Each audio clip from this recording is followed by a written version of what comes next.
Welcome to this impromptu, tutorials or essay on the art of template creation. Hi, my name is Null Inquisitor, and I welcome you to this GURPS video about creating templates for your campaign.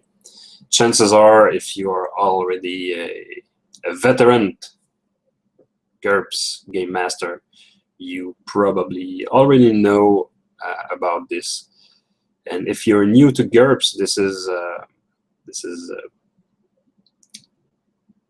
this probably will be an addition to your tool sets to create or maintain your campaign. So let's dive in right away. One of the job of the GM is to set what's available in his campaign, and we can do this with templates. We can set up templates for occupations, available occupations, and race and species, role in the party, even ethnicity or culture. So the role of the templates in GURPS is often called classes in other games. But in GURPS, templates serves as shortcuts, guideline, or even package deal. And this is mainly to facilitate character creation. It's worth mentioning that templates in GURPS aren't classes, even though they might look like it.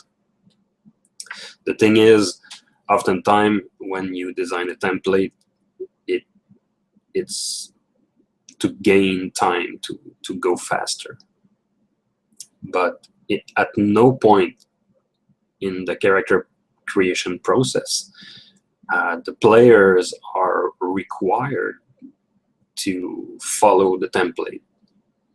So even though if you have a template for a fighter or a rogue or a wizard to take a Pathfinder approach to it, well, in no case you're obligated to take what's in the template you have chosen. And you can blend even two templates together to create a wizard fighter or rogue or whatever. You see, classes in other games are in GURPS just title and just words to express what your character are, but they don't have mechanical meaning. So in the typical D20 game, the rogue is built a certain way. So when you say rogue, it implies a ton of mechanics and approaches to how the character is created. But in GURPS, when you say rogue, it's just a word. It's you could switch it for swashbuckler, scout, or assassin.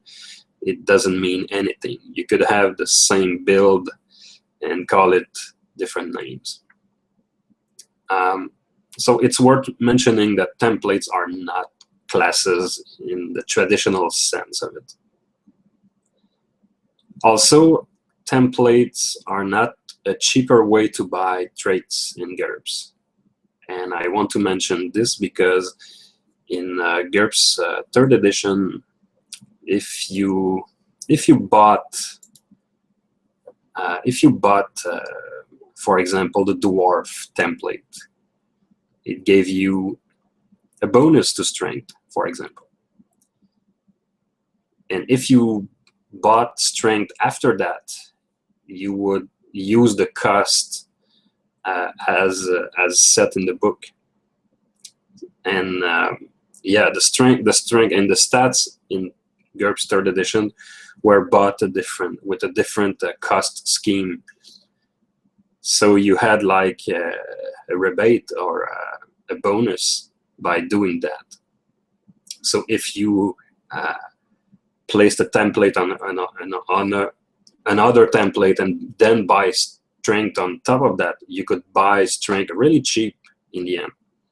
So this is no longer the case in GURPS 4th edition, and thus it's no more a strategy for the optimizer to buy stuff on the cheap, unless of course the game masters say so, like providing an incentive for players to play, I don't know, Jedis. You know, guys, if you're playing Jedis, you can buy, I don't know, force power on the cheap, minus 10%. A GM could do that, but in the generic sense, in every situation, points are points, and their value will stay the same. So we're using templates to create character faster.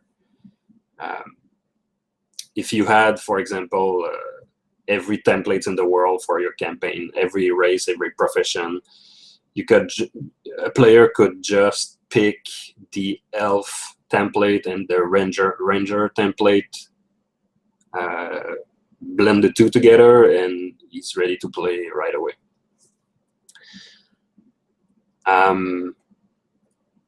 Another way of doing this could be to I did this once in my Star Wars campaign. I was giving my player the choice of a species template, then a profession.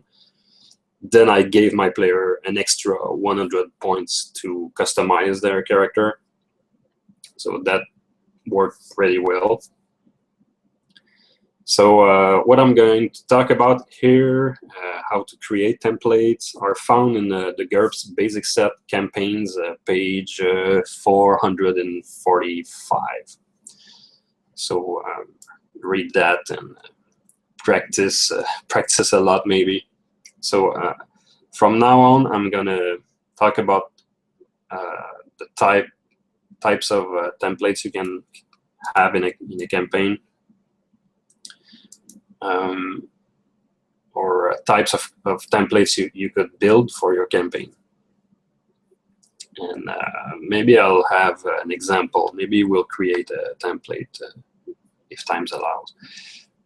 So broadly speaking, you have two template family that I could say, or two different way of writing a template. And this is what you are seeing here in the OneNote document.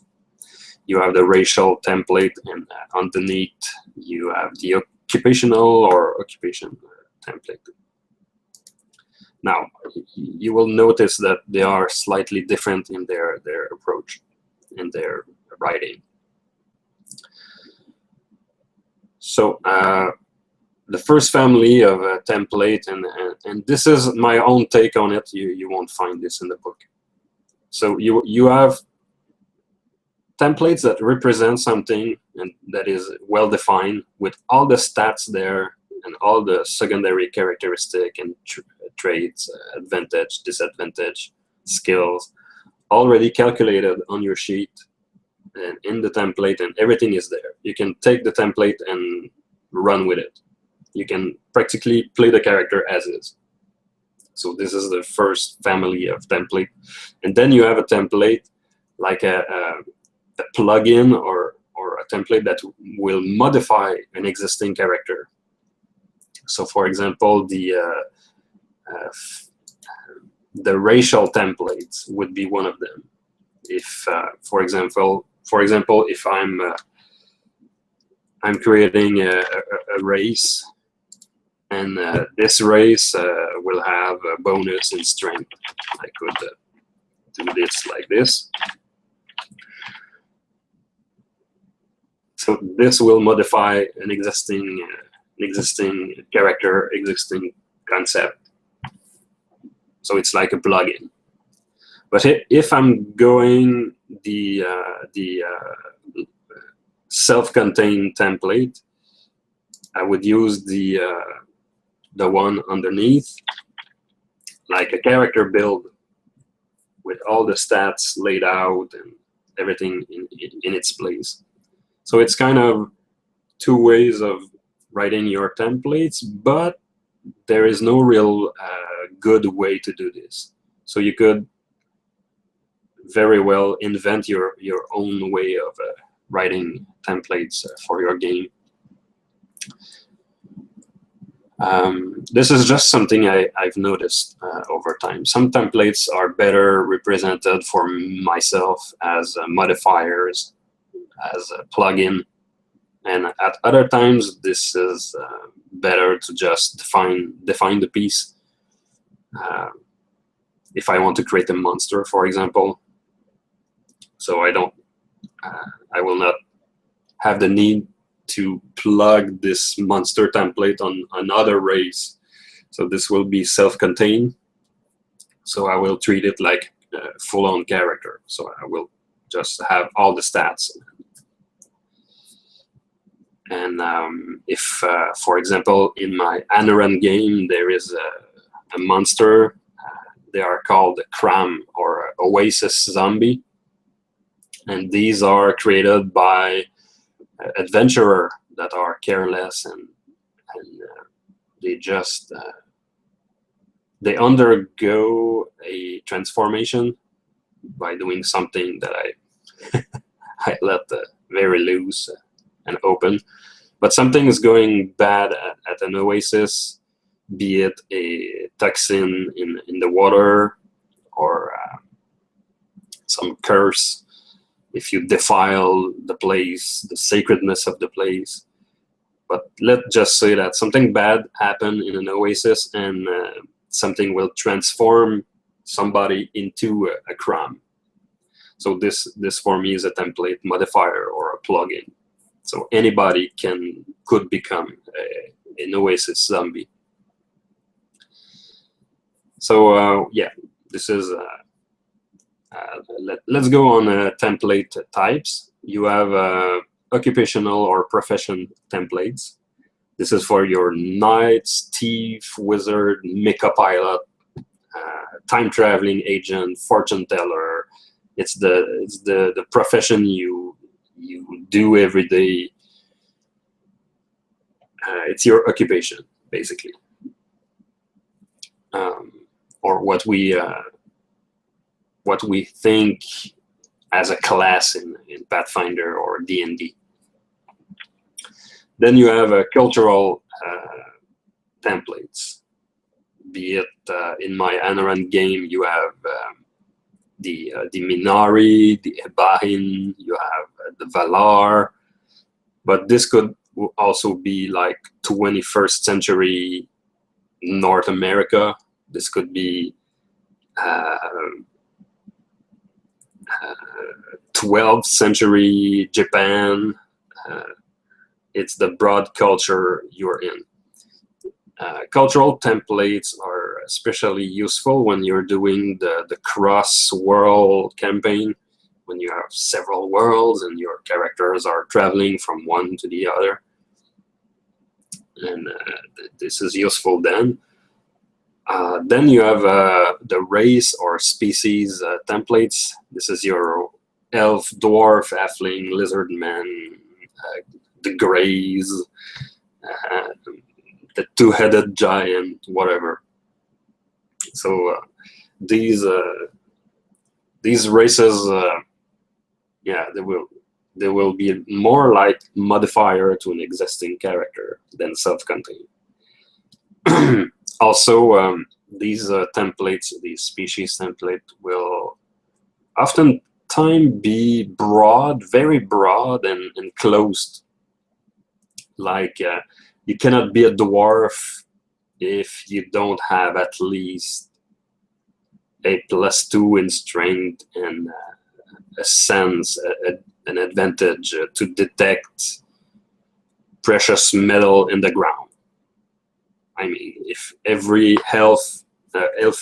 every dwarf have this ability in your campaign, you cannot be a dwarf if you choose to play with the template and get rid of this ability. the GM could, of course, you could have an agreement with your GM and play a different kind of dwarf. But the GM could also, you and your GM could also agree that if you don't have at least these abilities, you cannot call yourself a dwarf. But this doesn't affect the visual of your character. It could look like a dwarf. Maybe the other are not considering you as a dwarf.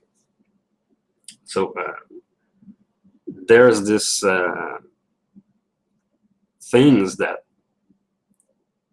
at the end of the day, a template will just be a selection of traits, and the visual of it might be very open to interpretation. You also have dramatic templates. This is very useful for specific genre. In the pulp game, you can have the femme fatale, the screaming victim, the absent-minded professor. In a kung fu movie, you could have the mentor, the student, the rival school evil teacher. You can have all kinds of templates, but that fills a dramatic role in the campaign. So these are super fun to do. And finally, you have meta traits. Meta traits are to represent a particular state. Like if you're a machine, if you're an elemental body, if you're a spirit, if you're an AI, if you're a ground vehicle, if you're really out of the norm of a human being, if you're even not a humanoid, if you're a little sphere of metal that floats in the air and that is not a living thing, you will need probably a meta trait to maybe create those. And most of the times, like for example, I've seen once a contributor to the Steve Jackson's game forum, and he did a character sheet for the Millennium Falcon. So you can even go as far as to create a machine, a perfectly known vehicle like the Batmobile or the Millennium Falcon, or any vehicle you can think of, and create a character with it.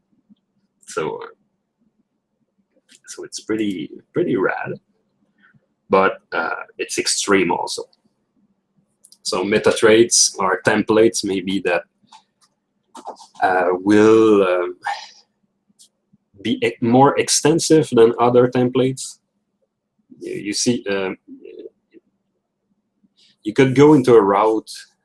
For example, you could say in my game, dwarf have +2 in strength, and that's it. This is your template for a dwarf. And this is very simple.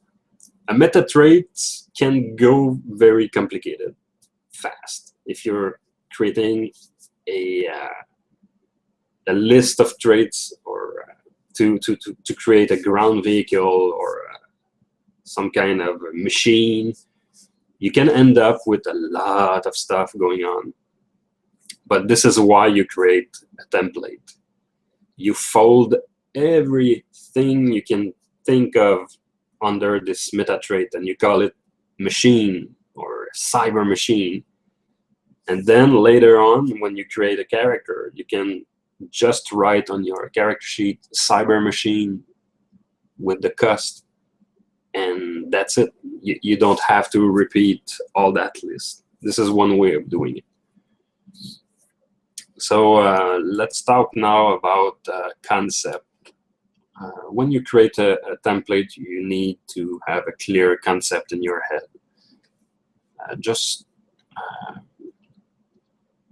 It's easier if you have a clear concept, let's say. For example, if I want to create a template called Lizard Man Warrior of the Desert,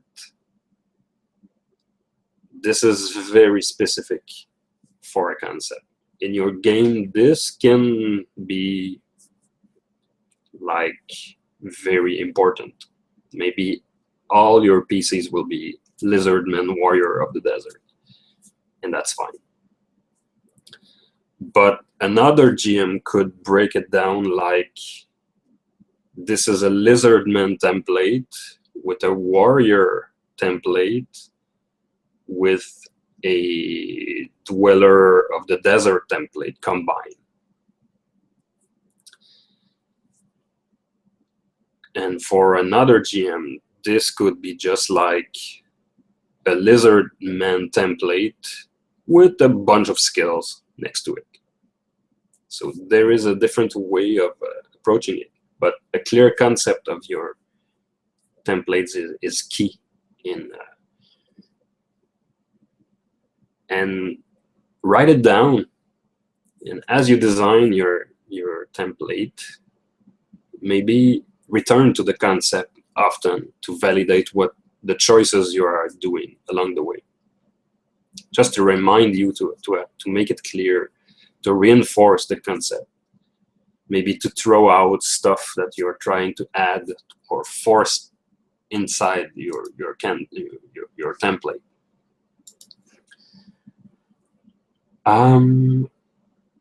Flexibility.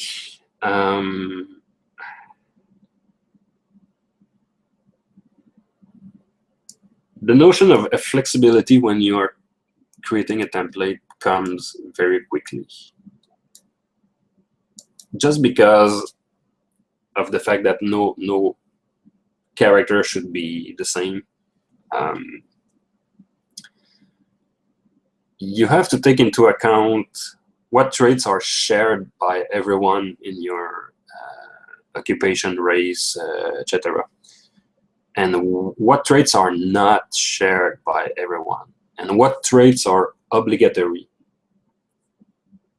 And when you design a good template, in my opinion, should list the obligatory stuff first, and maybe add the optional stuff as a suggestion under the template.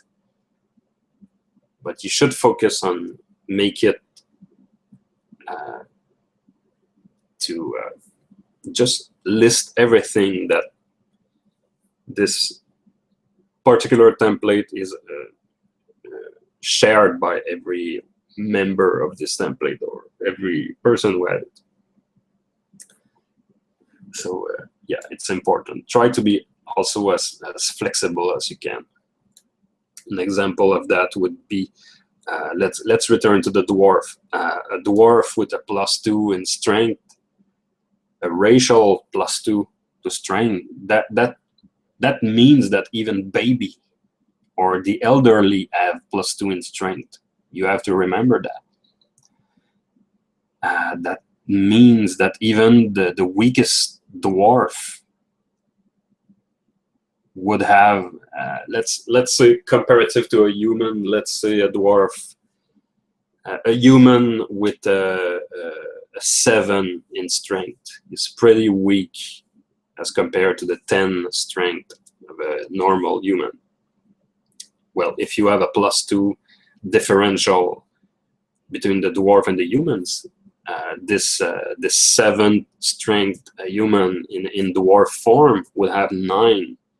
So he would be just under the average human. He would still be stronger than this weakling human. So yeah, try to make it flexible and try maybe to focus on the obligatory stuff, what's very important to your template.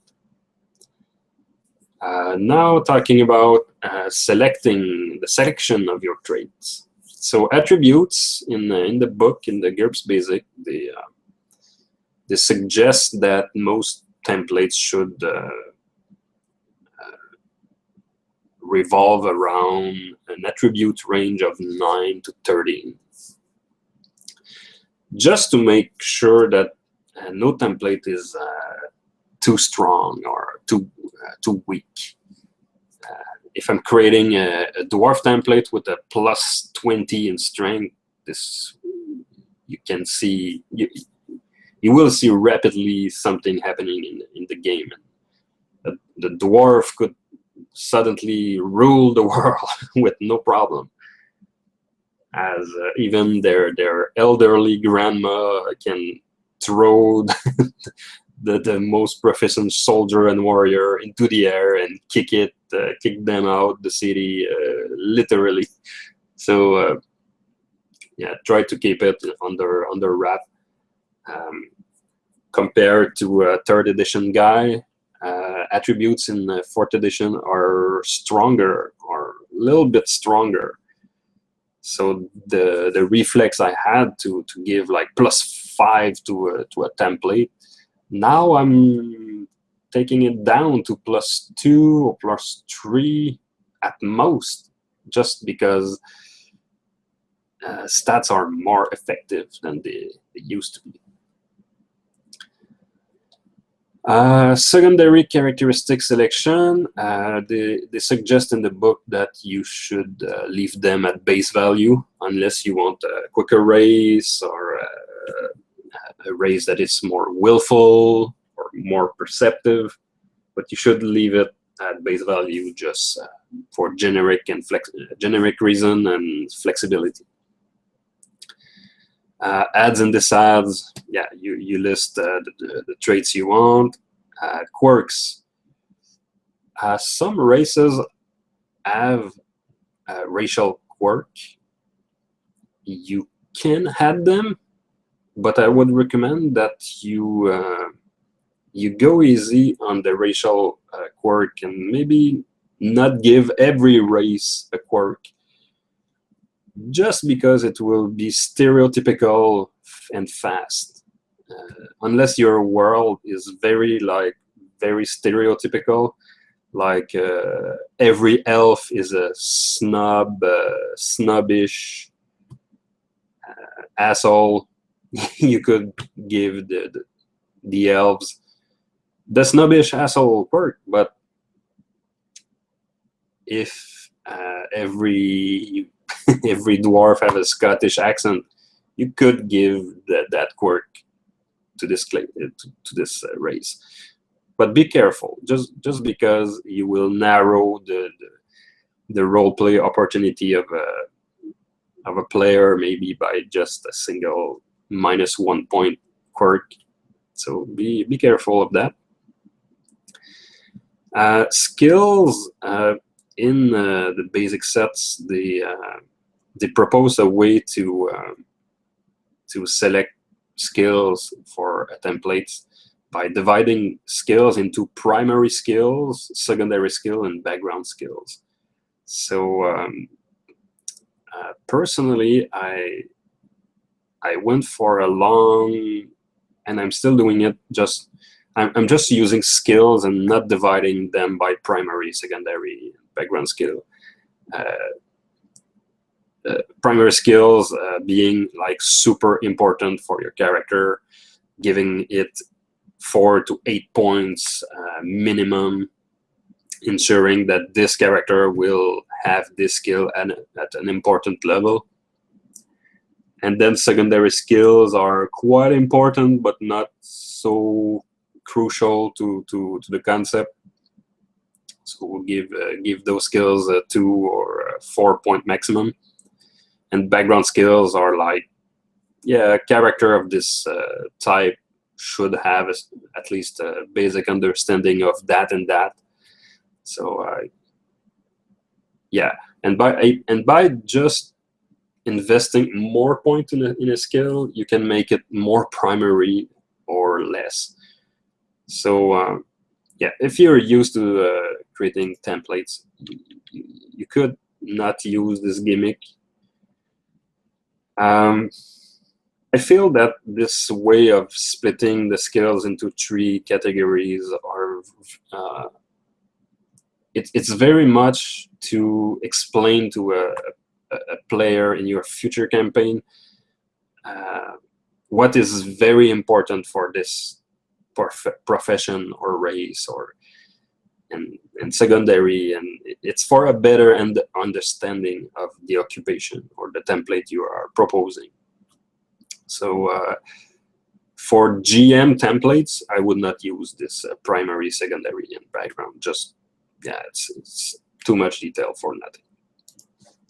Point cost now.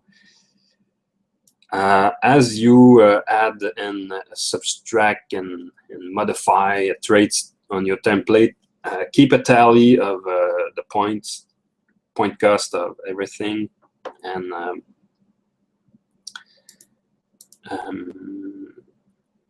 yeah, I was just looking if I had any viewers or questions. Yeah, do a tally of every points, everything cost, and yeah, make sure the point cost of your templates are not bloated or too much. Try to have a reasonable amount of points. If you're doing a 100 points campaign and every templates you have designed is 80 points, 90 points, that gives your players like 10 points to customize their character. So this is not super fun. Like I said earlier, maybe reserve an amount of points maybe equal to twice the amount of points that the largest templates cost, to give to your player just to customize their character. Yeah, be conscious that high cost templates will maybe not be attractive to people wanting to play a specific concept. And also, if the cost of your template is really high, maybe there's something wrong with your design. Like, you will need to revise your template, and this is my next point. But just to end this point, if your templates is very high, maybe something is wrong with your approach. Maybe you try to include everything in this template, and maybe you could chop some stuff off. So last point in selecting traits are revision. You should revise your template in the end. And to that, I suggest that once you are happy with your document, your template, just close it and leave it be for a week, and return to it later on. Look at it with fresh eyes, with some time between.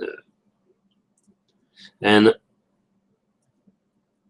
when you look at it with your refreshed eyes, maybe reduce some attributes, maybe remove some advantage that aren't so necessary to the basic concept. Return to this idea of concept and ask yourself the question: is this very important to my concept? And if the answer is no, maybe get rid of some, and you can balance this template over and over again and do several passes on it. So in the end, you will have a point cost maybe a little bit lesser. Also, yeah, you might also forget to add stuff to your templates, and returning it return to it a week later, you might go like, but why my helps don't have better hearings? They have good, supposed to have good hearing in my campaign. Why didn't put that on? So revising your templates. Yeah. So here is my personal tips on templates creation. Personal tips number 1.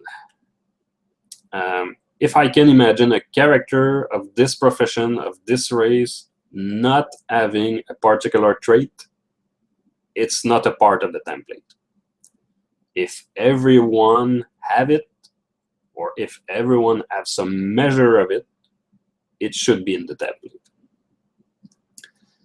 Personal tip number 2, the PC are extraordinary people, and they should deviate from templates plenty. Now, again, templates are not classes, and the difference between using templates and leaving the players decide what to do with their character points, it should be just to gain time, to save some time on the character creation. But a player who wants to design it all and have the time for it, yeah, go for it. Personal tip number 3, everything can be a template. Or not. You can play GURPS without using templates. You totally can. The first time I designed a template was after 10 years of play, at least. It was with the GURPS Undead by Sean Punch, and I had to revise the vampire template with it. And this is the first time I started to think in way of templates. But before that, I didn't use any templates, and it was not necessary. It's not until I realized that I could save so much time by designing something like race or occupation or just tiny bits like that. So I would suggest that don't go template crazy. Wait for pattern to emerge in your game. If you realize that you design bandits a lot, in my Anoran game I have maybe 5 types of bandits already. So it would be a good idea to have a bandit template at this point, just to design them faster. So yeah, you can totally play GURPS without templates. This is totally optional. But you can save some time if you plan to have this campaign in GURPS, and you plan to maintain this campaign in GURPS, and you plan to have this grand story and let it live. You could have good use of templates just to save time. So yeah, that's it. There is no other secret to design a template. So here, for example, I have already prepared what I call templates of templates. These are these are templates designed to be filled when I need a template. Just to have a quick look at my actual Anoran template, I have designed like a cultural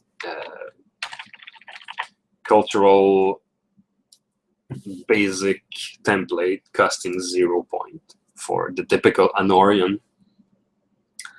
I have several occupational templates, like the Surban, the teachers of the calming wind. This one is pretty extensive because I needed this to be like the character creation version of the Surban, or so every details are there. So it might seem like a lot of work, but remember that,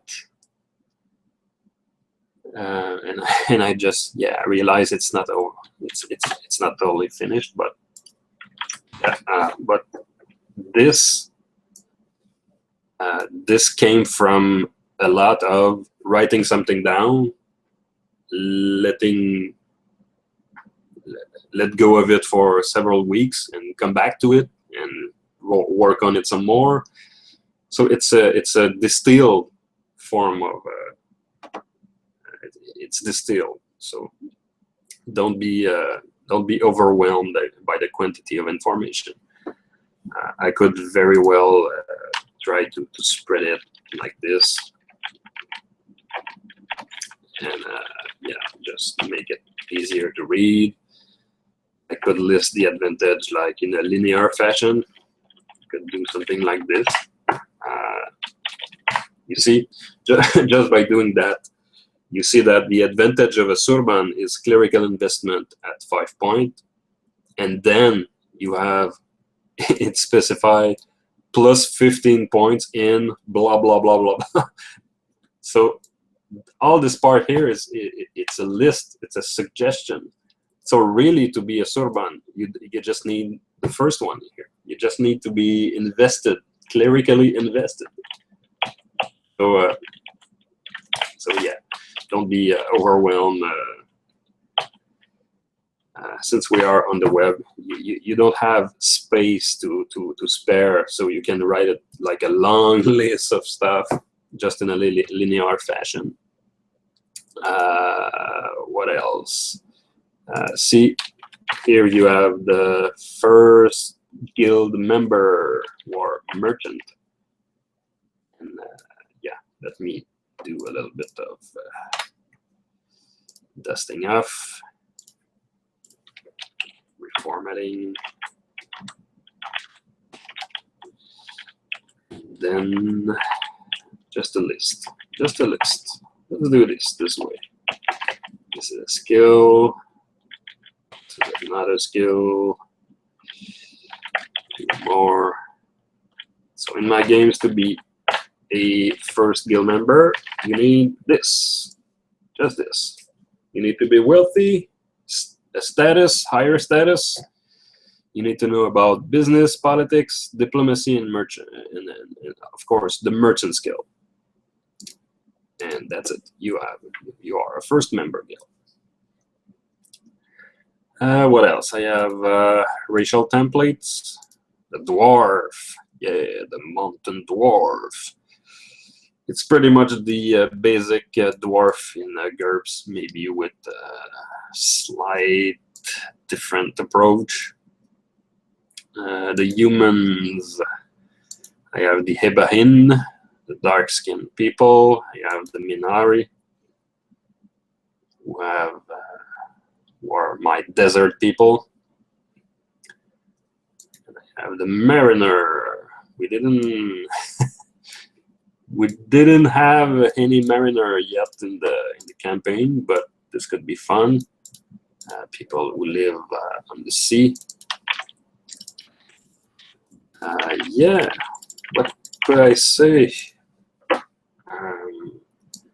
And of course the Kram, the Oasis zombie. Now this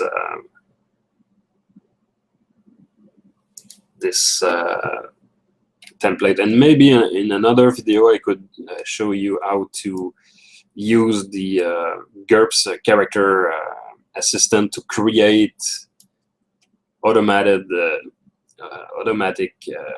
template that you can add to a character design, and the software just calculate everything. So you have to concentrate just on one little thingy at each time. Yeah, if you guys don't have any questions, I think that might be it.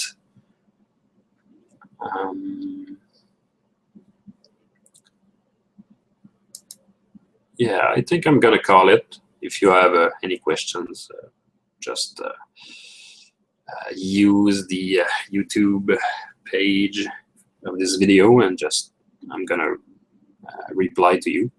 So thank you for watching, and see you guys later. And may the GURPS be strong with you. See you.